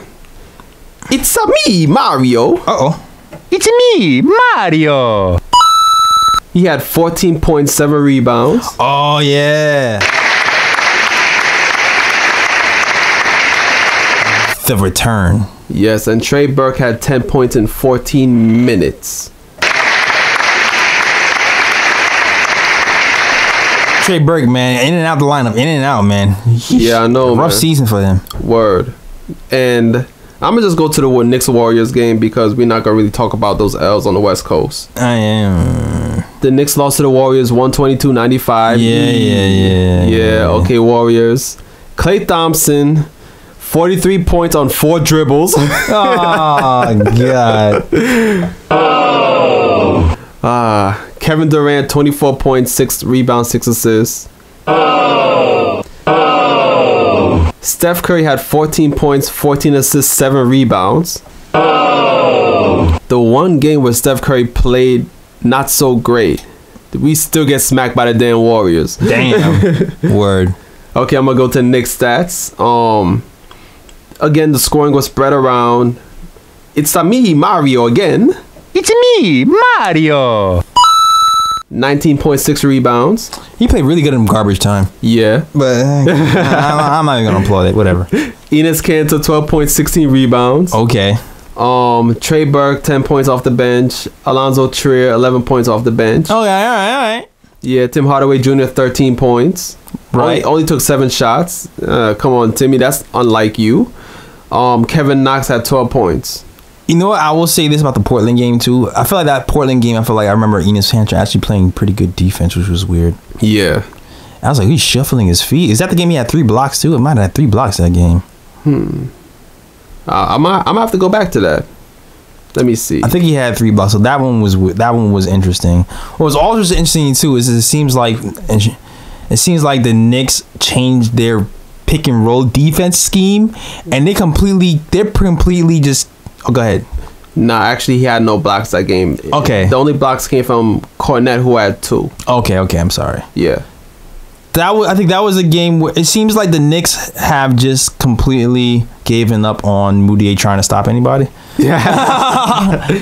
And they're blitzing the pick and roll. They have Kornet showing very hard on the pick and roll early and they're really making the big make the play. Like they really did a good job taking the ball out of Damian's hands and the guard's hands and making the bigs beat them, and the bigs still beat them though. Yeah. But then you ended up having Knox having the guard center on the switch, and it was barbecue chicken all night. But that's all I have to say about the game. I'm sorry, go ahead. Yeah. Team stats. I think the only stat that's important about this game is that the Warriors had 36 assists. And then, Jesus Christ. And Knicks only had 13 assists. Oh my God. Bruh. Yeah. Disgusting, man. Pretty much. Now I'm going to get to the Pacers and Knicks game that played on Friday. Oh, man. I think I'm glad I missed this one. Yeah. Yo, this is like the first game I missed the whole season. Oh, word? Yeah, man. Well, the Pacers beat the Knicks 121-106. Pacers stats. Domantas Sabonis. Oh, Nick Killer. Yup. 22 points and 15 rebounds. Oh. And I wrote in my article, because I wrote an article on this game, and I was like, the Knicks brass should strongly consider signing this dude when he's a free agent. Because whenever this dude comes to the Garden, he just balls out. Oh, it definitely does. If he's here full time, then he's gonna average. Oh man, exactly. He's gonna average a double. That's a fact. Victor Oladipo had 19 points, 6 assists, 4 rebounds. Oh. Thaddeus Young had 13.6 rebounds. Oh. Former Nets great Bojan Bogdanovic had 15 points. Oh. Nets great. Oxymoron. Oxymoron. Yeah. Nets great. Former Knick great Doug McDermott had 12 points off the bench. You get it all. Oh.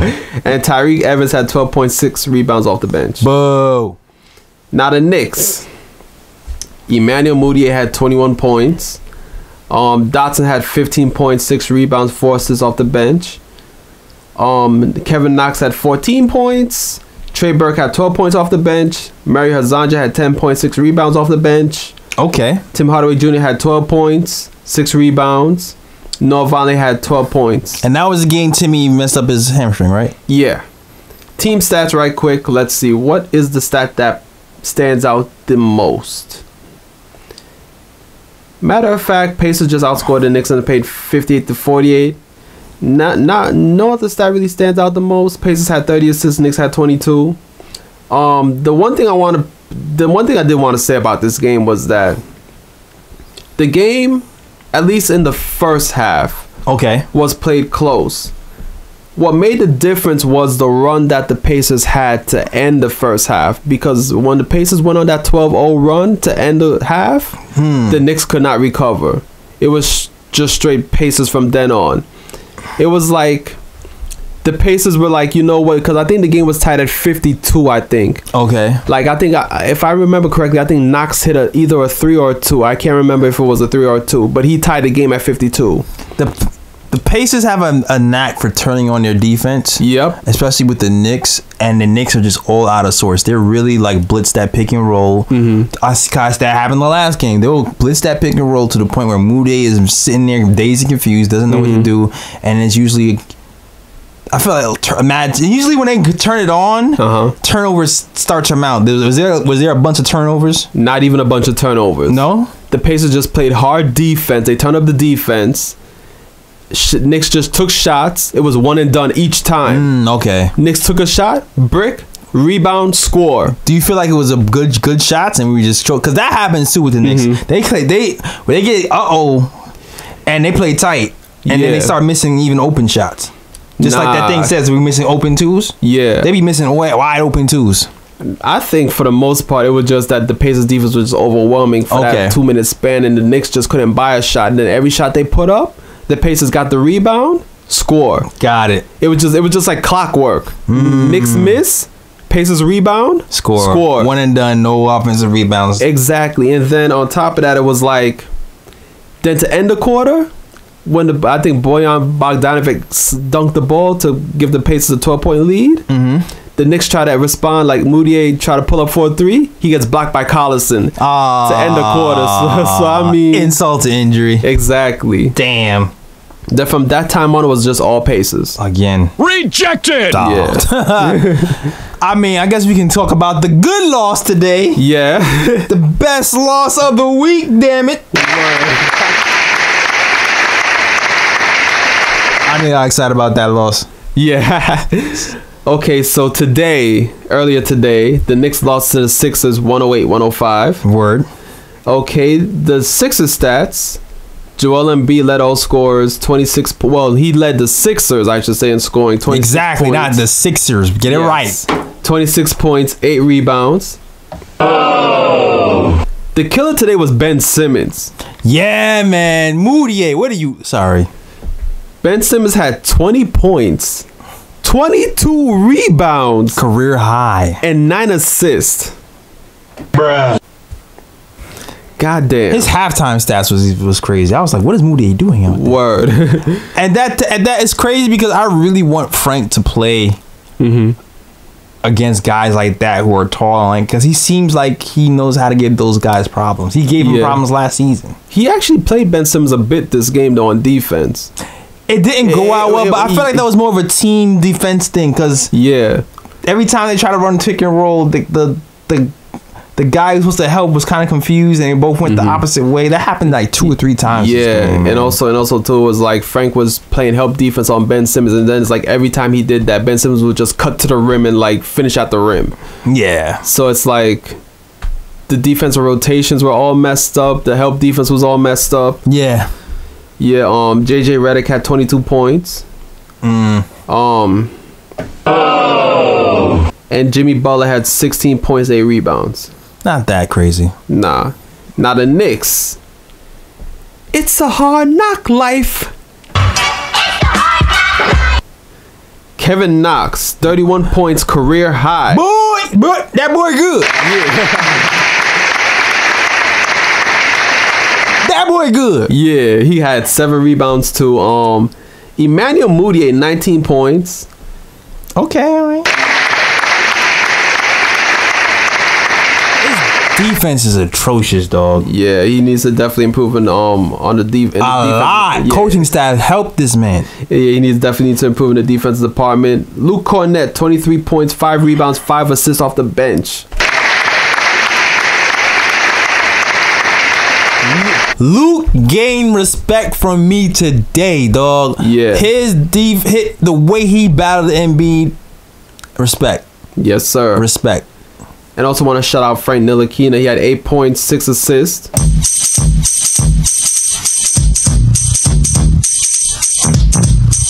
Attacking guard Frank Ntilikina. Yes. 10. I think it was a plus 10 today. Yeah, plus 10. He was like only one of 3 Knicks that had the positive plus minus. It was him with plus 10, Kevin Knox with plus 11, and Luke Kornet with the plus 25. Kids in effect. That's what I like to see. Yes, sir. Now I'm going to get to the team stats. All right. So in this game, yeah, the 76ers out-rebounded the Knicks 56-34. Oh, my God. Bruh. And also the Sixers dominated the paint, outscored the Knicks in the paint 56-46. Bruh. And that's about it with the stats and the facts. Yeah, that game was interesting too because there was no Trey Burke, no Enes Kanter, and no Tim Hardaway Jr. Said all you Knicks fans who didn't want Tim Hardaway Jr. and Enes Kanter, that's me too. In the lineup, it happened today and we saw it. Yep. You definitely saw it, and you have to kind of wonder. The Knicks allowed the 76ers to score, 66 points in the first half or something like that. And then in the second half, I don't even know how much. Was it like 40? They hardly scored. Yeah, they shut them down. You start to think, man, the defense was really good today. But you know what though? I don't like getting on Fizdale much, but I have to get on him for this game, just for the simple fact that he made the switch of putting Kornet on the bench and putting Lance Thomas in his place in the starting lineup. I feel like I understand what Fizz was trying to do. He was trying to play small ball and have Embiid guard the perimeter, right? And take advantage of that and have the Knicks play fast. But as a result, it backfired, and it definitely did. And Embiid was just eating barbecue chicken in the paint pretty much for most of the first quarter and through the first half. Yeah, you started to realize when Noah was taken out and Luke was in his place, he was able to kind of contain Embiid a lot more. Yeah. Like Noah's a great defender. He was positionally in the right place every single time. Yeah. But he just doesn't have the length to bother his shot at all. He would just shoot right over him. Yeah. Luke would be the same thing. He'd be in the right position, but the length would bother his shot, and that was the difference, really. Yeah, exactly. And I feel like if Fizdale started with the typical starting lineup and had Kornet in there, I feel like the Knicks would have won this game.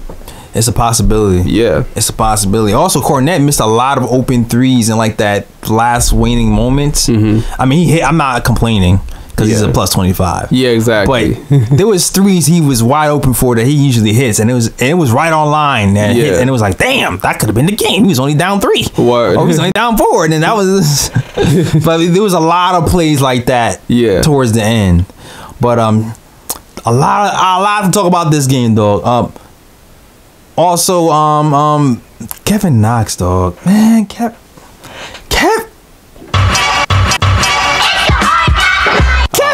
Kevin Knox, for the first time of the season, put together 2 complete halves. Yes. He did not score in the first half. He didn't do this thing when he scored in the first half and then he disappeared. 2 complete halves. He seemed like he was going downhill. Yeah. Like he just, the more the game got on, the more he was in the groove. Yeah. And this guy, he's clutch, dog. Like, he's not afraid of the moment. Definitely not. He plays the same. He shoots the same no matter the moment. He looks like he has it, man. Yes, he does. So very happy what I've seen from Knox. I feel like we talked about Frank Ntilikina to death too. Yeah. And Moody, man, offensively, he gets all these slow starts and stuff. It's just defensively. Is pretty bad. He needs help. He needs help. He needs help. I need Fizz to realize it. He needs help. Run those defensive drills. Do that. Slides, all of that. Yeah. All of it. And you know what though? I want to give credit to Damian Dotson because Oh yes.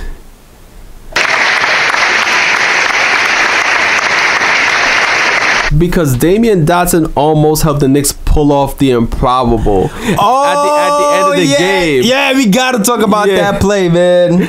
Because the Knicks were down by 5, and Dotson got fouled on a 3-point attempt by Embiid. Duped Embiid into shooting a 3 and to fouling at 3-point line. Yeah. So the Knicks knew that the only chance that they had to tie the game, Dotson had to make his first 2 free throws, right, and then miss his third, and then hope that the Knicks get the rebound and able to shoot a 3 to try and tie the game. And it almost happened. Yeah, he made his first 2 free throws, missed his third free throw perfectly. Does he practice missing free throws? How did he miss it so perfect? I don't know. And then Moody came rushing in and got the rebound, and then went out to the 3-point line to try and score. And the thing is, Moody almost made that. Yo, he did. Yo, dead ass. Yo, Moody sometimes, man. He can suck the whole game, and all of a sudden that fourth quarter come, he's hitting bucket after bucket, and you're like, yo, where is this coming from? Yeah. Where is this? It's crazy, but that was a wild sequence, man. Yeah, it was. We almost pulled it off. We almost pulled off for overtime. Yep. And who knows what happened after that? Who knows? Exactly. They'd have been told, yeah. But shout out to the Knicks, best loss of the season. For real. You saw some great things from Knox. You saw some things from It's me, Mario. Saw some nice things from Mario as well. Yeah. Listen, man, a lot of these 1-year guys who's gonna be free agents, they might make it tough. If Mario keeps going progression like this, there could be a market for him too as well. Yeah. I'm not sure it'll be the Knicks or not, but there could be a market for him too as well. It's looking like everybody who came here to improve might end up improving. We'll see. Most definitely. And that's a great sign for this organization if the coaching staff can do that. That'll definitely, yeah. Rookie year next season, high draft pick, same coaching staff. I'm telling you from now. With KP coming back healthy and with whatever top talent we get from this year's draft. Oh yeah, Knicks winning at least 30 to 35 games next season, and depending on who we get in free agency, Knicks gonna be a playoff team. Most definitely. And Mitch ain't even back. I can't wait for Mitch to get back. Oh yeah, definitely. Yeah. Our number 1 shot blocker, rookie shot blocker in the wings paired with King. There's a lot of combinations here that's tantalizing. You want to play with, man. And it's funny because Mitch has missed the last 13 games, and he's still leading all rookies in blocks per game. Crazy, man. Crazy. Can't catch that, man. Nope. You know what? We talked about all the games. We talked about everything that's happening this week. Now we're going to the favorite part of the program. Yup. Ohh Picks. And if you're new to this, you know the Ohh Picks are the best plays of the week, best games of the season. Shoot, do you have Ohh Picks? I think you do have I do have an Ohh Pick. Matter of fact, I got 2. Oh. Now that I think about it. Sixers game. Yeah. Because that's the freshest in the mind. Freshness. Fresh as I is. Yeah, so in the game, TJ McConnell, Knicks fans know this dude. You know, this dude gives us the fits for whatever reason. Visits. So he was driving to the rim hard. Oh. And he went for a layup, but little did he know Alonzo Trier was trailing him. Oh, sucky. So McConnell goes up for the layup, and Trier pins his shot on the glass. Rejected! Oh! He got that Dwayne Wade chase down block down to a T. Exactly. That's my first Ohh Pick. And my second Ohh Pick goes to Kevin Knox. Okay. It's kind of like an Ohh bruh. Oh, wait. I forgot to do the... Oh! Go ahead. Yeah. It's kind of an Ohh bruh, though. Oh, the Ohh bruh. Because... There's the real Ohh bruh. It's an Ohh because the Knicks were down 107-100. Mm-hmm. And he hit, I think he hit MB with the step back. Whoa! For the 3. The step back is off. Oh! That's the Ohh. But the bruh is, he went into his bag and stole the play from James Harden and did the double step back, and he should have been called for traveling. I don't think he traveled there, dog. I replayed it. I replayed it. He did like a. I replayed it in slow motion. I was definitely at the feet. I don't know. I think it was. Let's look at it. I think it was a double step back. I think he did the James Harden. I don't think he did. What's we need to get a video there and count and do like the ding ding. Yeah. The count with the thing with 1 step, 2 step. Yeah. I think he did it correctly. I don't know, so. because to me it was like he picked up his dribble, then did like a little shuffle backwards, then he did a legit step back. So to me it looked like a double step back. I don't know. All right.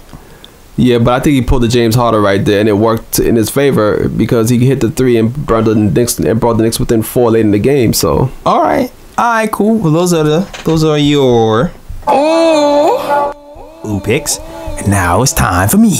Yes, sir. First Ohh Pick. Oh man, my guy.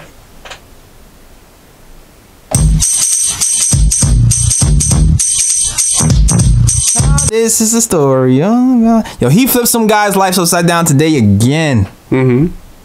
I'll say this. My guy, Frank Ntilikina. How do I? You know what? Frank did make Joel Embiid hit the stanky leg earlier today. I didn't even get to this. Oh, come on, man. Yo. You messing me up, man. My fault. You messing my. I'm trying to have a suspense story building theme, and you just went straight to the ending, dog. Oh, my fault. But yeah, like there was this one play where Frank is going downhill pretty fast, and he kind of does like a little hezzy move, like hezzy. Yeah. And then it's like he's surrounded by 3 76ers, and somehow he puts on the little speed jet, Euro steps to the basket. Oh, that play was nice. It makes it. Oh, what? Where did that come from? Whose Frank is this? Yeah, because we don't know this man's play right now. We don't know this Nila. We don't know who that guy is. Nah, man. Hits it with the Euro step. Nice. Does some kind of reverse little flick thing after the. I'm like, yo, where did that come from? Word. But that's not even the crate. That's the first part of the ooh. All right. The 76ers are going down the court, and you're looking around, you're like, where's Frank? Yeah, I remember. Frank is on the other end. He has one shoe off. Yeah. Fixing his shoe back on. And Embiid is down the court like, oh, I got an advantage. He's about to go to the hole. You look like he about to score. All of a sudden, you see a French blur running behind him. Sneaks behind Embiid, steals the ball, strips clean, goes down the court, passes it to Knox, and Knox ends up scoring a layup on the fast break. Oh! Yup, that was a nice play too. Yes. That's the double ooh sequence. Yes, sir. Frank on offense and defense. Second ooh goes to... It's me, Mario. One up, brother. One up. My guy, Mario. He's on the right side of the court, right? He's kind of probing. He does it in and out. Tries right. But there's nowhere to go. Oh my gosh. So he resets. He goes left. And he's driving left. You see Kornet, he's setting Pixel in the middle. And as he's driving left, I don't remember what defender, I think it's McConnell, somebody turns their head. And Knox is on the left side, sees the guy, turns his head. He darts to the basket really quickly. Mario is still dribbling left, sees Knox cutting to the basket, right? Passes it. Like as both Mario and Knox on the move. He's not even like square facing Mario, facing Knox. He's like on the move, facing the out of bounds line on the left side of the court. Kind of passes the ball with his right hand like kind of like flicks it. Mm-hmm. The ball bounce passes, sneaks by Ben Simmons. It lands like right by his foot for the bounce pass as he tries to steal it. Hits Knox right in stride. Mm-hmm. Knox takes off. Two-handed dunk. Boom shakalaka! Knicks didn't score for the first like few minutes of that fourth quarter, except when Nario broke down the defense and hit him with the perfect pass. Yes, sir. Those are my Ohh Picks. I have another one, actually. Okay. It's just Frank help defense. Jimmy Butler. Mm-hmm. Thought he had a friend. Yep. Sees an opening, but no. Frank Ntilikina closes that door, Rejected! blocks his shot, Yup. and hurts his feelings. That's it. I'm good. I'm all good. No more. Finito. Yes. How do you say done in French? I really don't know. I have to consult my French translator. Rodney. Rodney's Haitian. He might know some French. Yeah. Sac passe, Rodney. Yes. Sac passe. I know you guys don't know Rodney. That's our friend. Anyway, shout out to Rodney. He listens to this episode all the time. He's like, yo, John, this season, pretty good. Pretty good. Thanks, Rodney. Yes, sir. It's time for our other favorite part of the show. And our guy, bro, man, from the third floor, the fourth floor is going to take over. The fifth floor. Oh, the fifth floor. Yeah, I'm tired. It is time for the Bruh. Yes. Bruhh Picks. And I'm going to just take this nap and let this guy take over. The Bruhh Picks.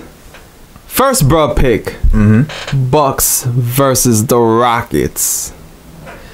The Greek Freak was in the post against PJ Tucker battling it out. Oh. The Greek Freak notices one of his teammates in the corner, open for three. Wow. He throws a one-handed rocket. Unfortunately, James Harden's head was in the way. Boing. Bruh. Greek Freak played dodgeball with James Harden's head. I mean, he lost. Yeah. I mean, Harden lost. Yeah. Dude, I saw that. It looked like he did it on purpose. Maybe, I don't know. There's no way that was an accident. That's crazy. Yeah, man. But yeah, Harden lost that game. And he lost mine. he lost a few brain cells as well. So Ching. Bruh. Next Bruhh Pick goes to Victor Oladipo, Pacers versus Knicks. Oh. You missed the game, so you didn't see this. Nah, I did it. So Victor Oladipo had the ball near the top of the key. Okay. Lance Thomas was guarding him. Oh. Oladipo tried to shake him. Uh-oh. But he couldn't shake Lance Thomas. Lance Thomas stuck onto him like, a fly trap. Couldn't shake what his mama gave him, huh? Exactly. So Victor Oladipo was like, you know what, I'm going to pass the ball. Good. So at the corner of his eye, I think he sees a teammate. So he passes the ball to the sideline. Unfortunately, there was a ref standing there, and the ref had to jump out of the way to dodge the pass and fell to the ground. Bruh. I mean, he was open though, right? He was no. He was open, but Was he wearing yellow? Nah, he was wearing gray. Yeah, yellow sneakers. So I mean, I don't know. Victor Oladipo's kind of colorblind. His peripheral wasn't working too right on that play. Yeah, it wasn't. It was a little off. Yes. I mean, yeah. I know I have another Bruhh Pick that I'm thinking about at the moment, which I cannot recall at the moment. So I might have to end this segment early just because I can't recall it. If it comes back to me as we're doing the exits. Oh! Yeah. I do have one. Okay. Max Kellerman. Oh, yeah, that's the Bruhh Pick right there. That's the Bruhh Pick I'm talking about right there. Bruh. Bruh. Leave. Go to LA where you belong. Earth. Bruh. Whose man's is that? Get your guy. Get him. Get Ryan. Get him. Get him. Max. Get him. First of all, Max. this dude supposedly is a retired Knicks fan. Man, get him.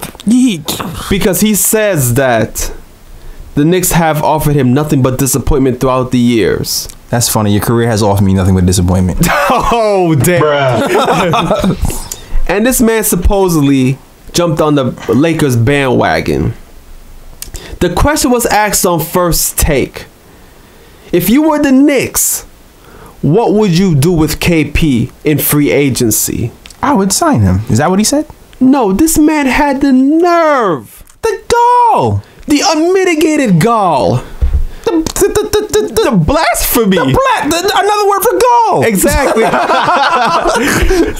to say the Knicks should let KP go and consider his feelings because he would never win in New York City. Bruh.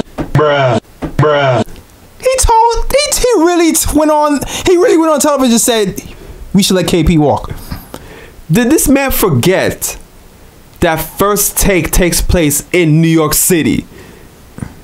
People can spot this man on the streets because he's in Knicks country. How do you say something like that? And you're a born-bred New Yorker who was supposedly a Knicks fan. Bruh. Even Stephen A had to call this man a traitor and told him to move his ass to LA. Go to Jersey. Leave. Just leave. It's like I understand it. Just take a swim. Exactly. In the dirty Jersey water. It's like I get the point that he was trying to say. Okay. And shout out to Jersey. I love you guys. Yeah. We love y'all. But I get the point he was trying to make. The Knicks are a bad franchise. James Dolan is a terrible owner and blah, blah, blah. But still, that doesn't mean the Knicks cannot turn the damn corner. The Knicks need to accumulate talent. Why are we going to He's not a fan. He's not a real fan, man. He's not paying attention. He's talking about all this James Dolan is going to be the Exactly. He's not seeing what's happening with the franchise. He's not seeing what the coaching staff is doing. He's not seeing all this stuff. James Dolan's not even around anymore. Like, come on, he's playing harmonica somewhere. Exactly, Let us go. Let us be great. Let us be great, damn it, Max. Exactly. Like, the Knicks need to accumulate talent to become great. If we trade away KP or let KP go to another team of free agents, because we're doing him a favor. Exactly. Shut. Yo. We're back. Bruh. We're back to damn square one. It makes no damn sense. You're not a fan, dog. You're not a fan. Don't even claim that. Don't even say that in front of anybody else. Exactly, yo. We're taking your New York card right now. Yeah, man. Don't go to the Bronx. Nah. Don't go to Bronx. Don't go to Brooklyn. Don't go to Queens. Don't go to Staten Island. Don't go nowhere. Uber man. everywhere. Exactly. Stay home. Don't even walk the streets. Don't man. do that. You need a mask. All right. Is it off? How do you feel, man? Yeah, I got it off my it's chest. Off your chest. It's yeah, I'm good. Yeah, I'm good. I feel lighter. Yeah, me too. All right. Time to lighten this mood. Guys, that was the end of our show. Most definitely. I hope you enjoyed it. I actually thought this was gonna be a really short show, and it ended up almost being 2 hours. I guess me and Ryan are damn near professionals by now. All right. Yeah, pretty much. So, thanks for watching our show. I hope you enjoyed it. Like, comment, please share, subscribe to the channel, follow, yeah, all of that, man. Listen, if you want to follow us, if you want to know where we are, you go to the nickoftimeshow.com to see all of Ryan's great writing works. Yes. If you want to buy some merch, go to the nickoftimeshow.com/catalog. Or actually, you can just hit the store once you're there. You can do that too. See this Porzingis hat, you cop that. I got fizz bags, got t-shirts, I got all that. Trust me, it would be worth it. Also, if you want to follow us on Instagram, that is the Nick of Time Show. If you want to follow us on Twitter, that is the KOT Show. Also, shout out to Dash Radio.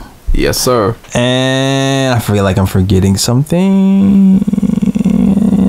Oh yeah, Facebook too. Yeah, we're on Facebook. Yeah, the Nick of Time. Are we the podcast or the show on it's Facebook? The podcast. I was trying to change the name, but hopefully, yeah.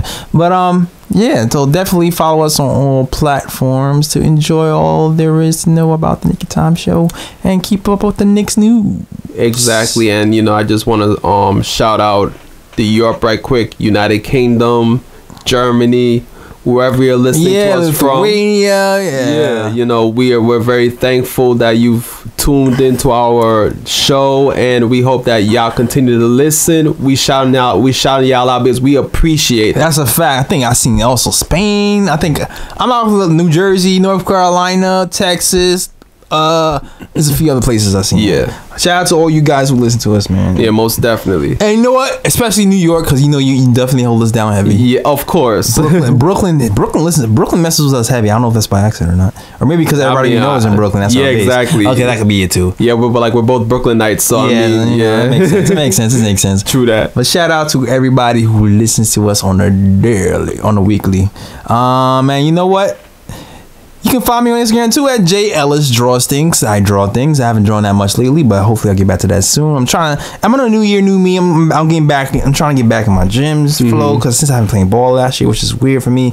But you know, I hope to get some merch coming along too when I get some free time. So JEllis Draws Things, JELLIS Draws Things. Follow me, and where can they find you? You can find me on IG at Sir G is Chillin'. Sir G is chillin'. That is SIR. G is CHILLIN. As Jay said earlier, to view, or I should say to read my my blogs, my articles, go to theniggatimeshow.com. They're all posted on there. And obviously your boy has more responsibilities right now, becoming the assistant NBA department head, the assistant NBA department you think head you're important now, huh? of TSJ.